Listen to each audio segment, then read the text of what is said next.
Be ready. 10 seconds to go.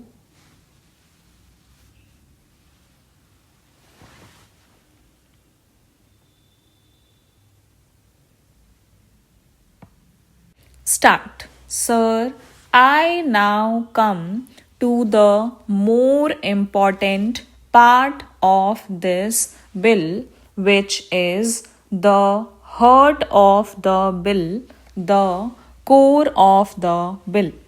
This is about the rate of tax. I will presently read portions from the Chief Economic Advisor's report. The heart of this bill is what the tax will be.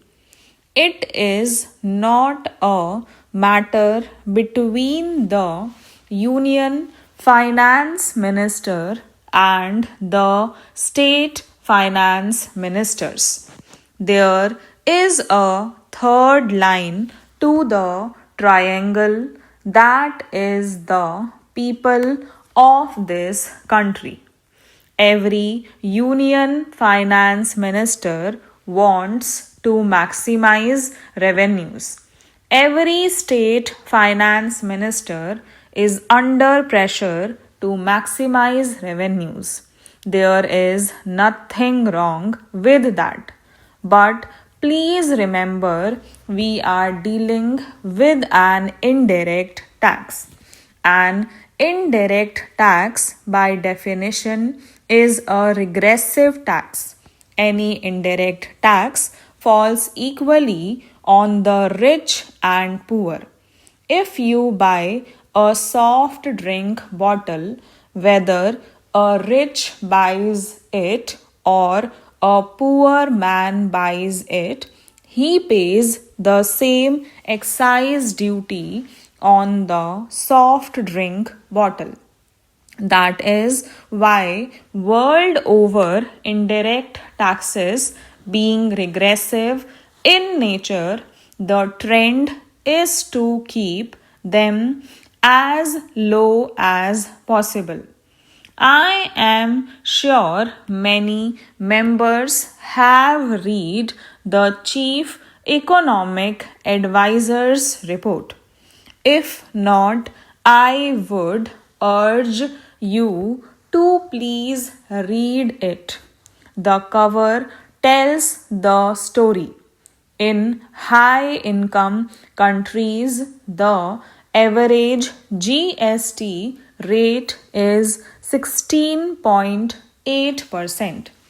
In emerging market economies like India, the average is 14.1%. So, world over 190 countries have one form or the other of GST. It is between 14.1% and 16.8%.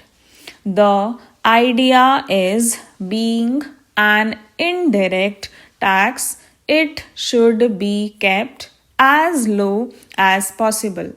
The taxes that fall more on the rich and less on the poor are income tax and corporate tax. Those are the taxes consistent with other goals which the country may have. Those are the taxes which must be of principal sources of revenue. In fact, for many years in this country, there is a complete tax distortion. The collection from indirect taxes is larger than the collection from direct taxes. I think we crossed the line sometime in the year 2006 or 2007. Maybe in 2008 we crossed the line when the collection from direct taxes overtook the collection from indirect taxes, and that remain so even today in our country. In fact, the collection from direct taxes should far outweigh the collection from indirect taxes. So, what do? We need to keep the taxes low. At the same time, we must protect the existing revenues of the union government and the state government. So, how do we go about it? We go about it by discovering what is called a revenue neutral rate. That is not the actual rate of tax. That is simply a step in deciding the slab rates. It is not so technical. In fact, it can be explained in fairly simple terms. You derive an RNR, and then from that RNR you work out the slab rates. Today, please remember over 80% of excise duties are between 12 and 14%.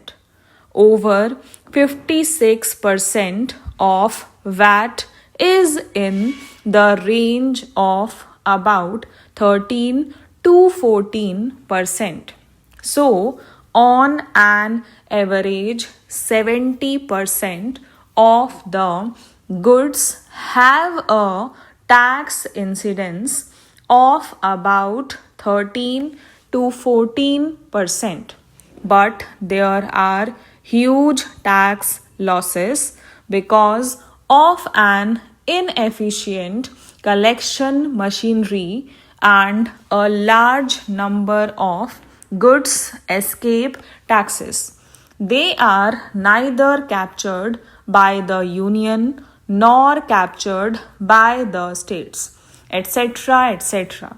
The GST is supposed to be a more efficient tax. If the union captures it, it cannot escape state tax. If the state captures it, it cannot escape union tax. Therefore, it is more efficient, and because it is non cascading, more people will comply with it. Because it is a self audit method, a chain of transactions, it is very difficult to escape the tax. All these are argued everywhere, and I don't wish to repeat those arguments. Now, the chief economic advisor of the government, working with experts, including state government representatives, arrived at an RNR of 15 to 15.5, and then suggested that the standard rate should be 18. The Congress party did not pluck 18 from the air. This 18 came out of your report. The standard rate must be 18. You can have then a lower rate less than 18, and you can have a demerit rate of more than 18. But the standard rate, the rate that will apply to most groups and most services, must be 18. and the chief economic advisor has argued very cogently that it alone will make it non inflationary, acceptable to the public, and an efficient way of taxing without tax evasion. Now, when we say cap the tax rate, what are we saying? We are saying that this rate should not be changed by the whim of the executive. Today, excise duties are changed by the whim of the executive. 3 days ago, they reduced the price of petrol and diesel. 3 days later, they increased. Stop.